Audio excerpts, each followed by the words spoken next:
মামলায় সুপ্রিম কোর্টের অবজারভেশন হচ্ছে যে হাজারিবাগ এবং পাটনাতেই নিটের প্রশ্ন ফাঁস বলে আপাতত প্রমাণ মিলেছে, যেটা সিবিআই তদন্তে।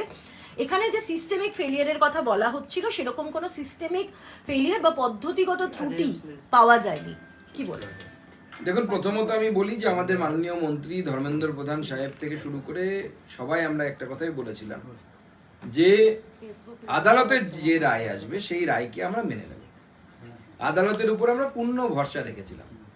আজকে মহামান্য আদালত আমাদের স্ট্যান্ড ক্লিয়ার করেছেন মাননীয় প্রধান বিচারপতি, এবং গতকাল মাননীয় শিক্ষামন্ত্রী ধর্মেন্দ্র প্রধান সাহেব যে এর আগে যে লোকসভাতে তার প্রশ্নের উত্তরে বলেছেন বারবার, এবং সেখানে উনি উত্তর দিয়েছেন, সেটাতেই শিলমোহর পড়ল মহামান্য সুপ্রিম কোর্টের আদেশের ফলে।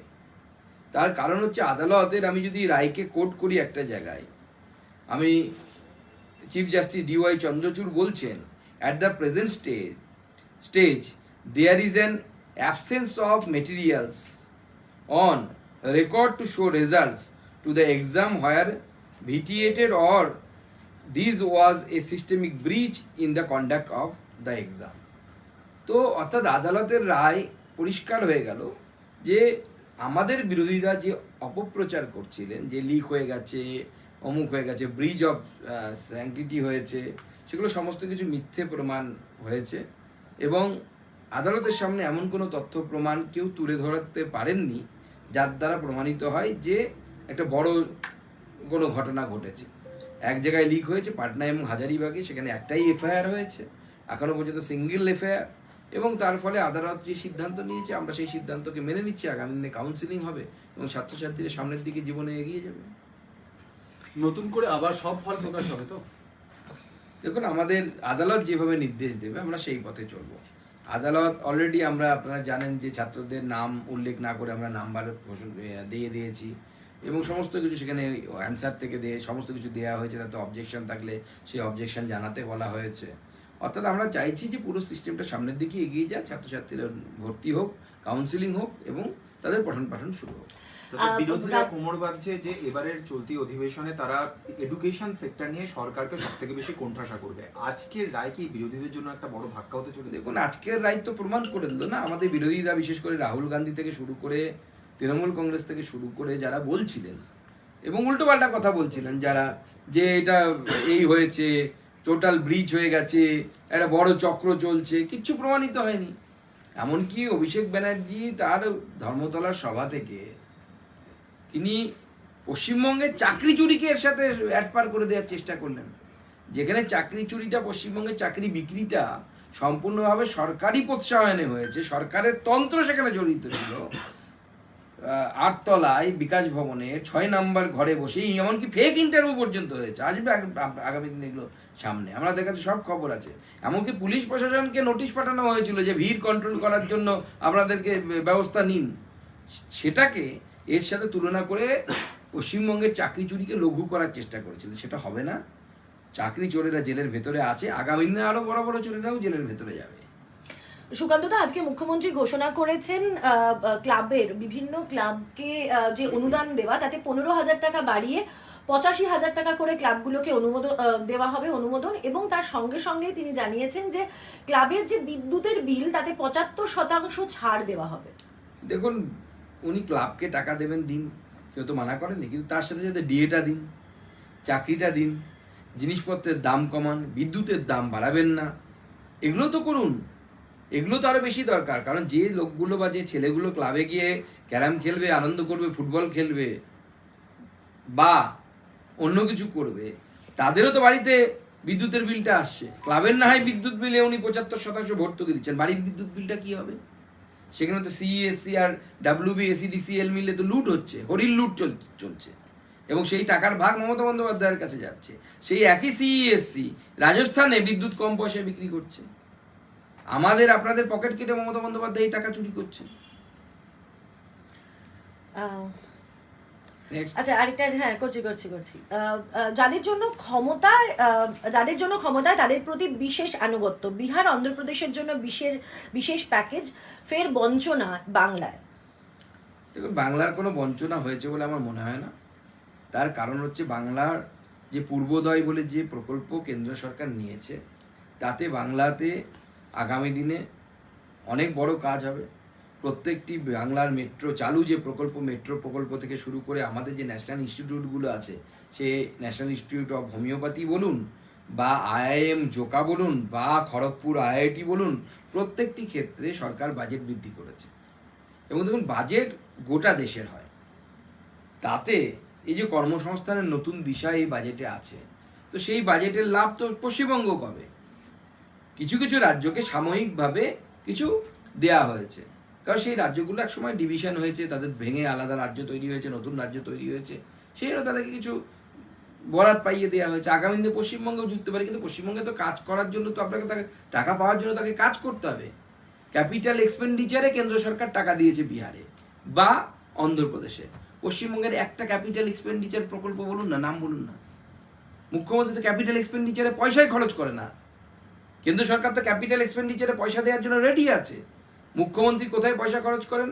ফুটবল খেলাও, ডোল পলিটিক্স, অর্থাৎ মানুষকে উপঢৌকন পাইয়ে দেওয়ার পলিটিক্স, যার মাধ্যমে দেশের সম্পদ বৃদ্ধি পায় না, মানুষের থেকে কিছু টাকা যাচ্ছে, সাময়িক স্বস্তি হচ্ছে, কিন্তু দীর্ঘমেয়াদী ক্ষেত্রে এর ফলে কোনো লাভ মানুষ পাবে না। কিন্তু যখন ক্যাপিটাল এক্সপেন্ডিচারে খরচ হয়, অর্থাৎ অবপরিকাঠামোগত উন্নয়ন যখন হয়, তখন তার ফলে দীর্ঘমেয়াদী উন্নয়ন মানুষের হয়। তো যদি ক্যাপিটাল এক্সপেন্ডিচারে রাজ্য সরকারের কোনো প্রকল্পই না থাকে, তো কেন্দ্র সরকার পয়সাটা দেবে কোথায়? কোনো রাস্তার পরেও কোনো প্রকল্প নেই, কোনো কোনো বন্দর তৈরি করার, বিমানবন্দরও তৈরি করতে চায় না, জলবন্দর তৈরি করতে চায় না, করতে চাই কি? আমরা তো সেটাই বুঝতে পারছি না। সুকান্তদা, এখন নিটের যে রায় সেটা চলে আসলো, এবং সেই রায় আসার পরে তাহলে পরবর্তী ক্ষেত্রে কি হবে? কাউন্সিলিং যেভাবে এগোনোর সেভাবেই এগোবে, যেভাবে যা ডেডলাইন ছিল সেগুলোই কি ফলো করা হবে? দেখুন, আমরা মহামান্য আদালতের রায় হাতে পাওয়ার পর আমাদের যে সংস্থা আছে NTA থেকে শুরু করে, তারা এই বিষয়ে সমস্ত কিছু দেখবে, তারা সমস্ত কিছু অর্ডার পড়ে নেওয়ার পর এই বিষয়ে সিদ্ধান্ত হবে। আদালত যেভাবে আমাদের পথ দেখাবে, আমরা সেই পথ মেনে চলব। দাদা, আপনি অভিষেক বন্দ্যোপাধ্যায়ের কথা বললেন এই নিট ইস্যুতে। আজকে মুখ্যমন্ত্রী মমতা বন্দ্যোপাধ্যায় বলছেন যে নিট নিয়ে কেন শাস্তি হবে না, যারা ডাকাত তাদের কোনো জরিমানা হয় না, ক্রিমিনালদের কোনো শাস্তি হয় না, আর যারা নির্বাচিত জনপ্রতিনিধি তাদের শাস্তি হয়। এক্ষেত্রে তিনি তার দলের লোকেদের কথা বলেছেন। দেখুন, নির্বাচিত জনপ্রতিনিধি হলেই আপনার চুরি করার অধিকার জন্মায় না। মাননীয় মুখ্যমন্ত্রী আইনের ছাত্রী বলে আমরা শুনেছিলাম। আমি জানি না উনি কোথায় এই আইনটা পেয়েছেন যে নির্বাচিত জনপ্রতিনিধি হলে আপনি চুরি করার আপনার জন্মসূত্র অধিকার পাওয়া যায় বা জন্মসিদ্ধ অধিকার পাওয়া যায়। মমতা বন্দ্যোপাধ্যায় হয়তো আগামী দিনের ইতিহাসে তার নাম লেখা থাকবে, যেমন মহামান্য তিলক বলেছিলেন স্বাধীনতা আমার জন্মগত বা জন্মসিদ্ধ অধিকার, সেরকম চুরি করা আমার জন্মসিদ্ধ অধিকার। মুখ্যমন্ত্রী মমতা বন্দ্যোপাধ্যায় সেটা বলার চেষ্টা করছেন। এক্ষেত্রে দুটোর মধ্যে আকাশ পাতাল পার্থক্য আছে। আমরা বারবার বলছি, পশ্চিমবঙ্গে যে চাকরি চুরি হয়েছে তার সাথে পুরো পশ্চিমবঙ্গ সরকার যুক্ত। শিক্ষামন্ত্রীর বাড়িতে টাকা পাওয়া গেছে, শুধু তাই নয়, বিকাশ ভবনে ফেক ইন্টারভিউ করানো হয়েছে। ভাবা যায় কোনো?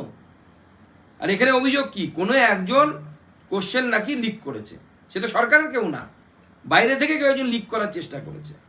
এবং আদালতের উপর যদি বিশ্বাস না থাকে, সুপ্রিম কোর্টের উপর যদি মহামান্য বিচারপতির উপর যদি বিশ্বাস না থাকে, তাহলে পরে তো আপনার ভারতবর্ষের সংবিধানের উপর বিশ্বাস থাকবে না আপনার।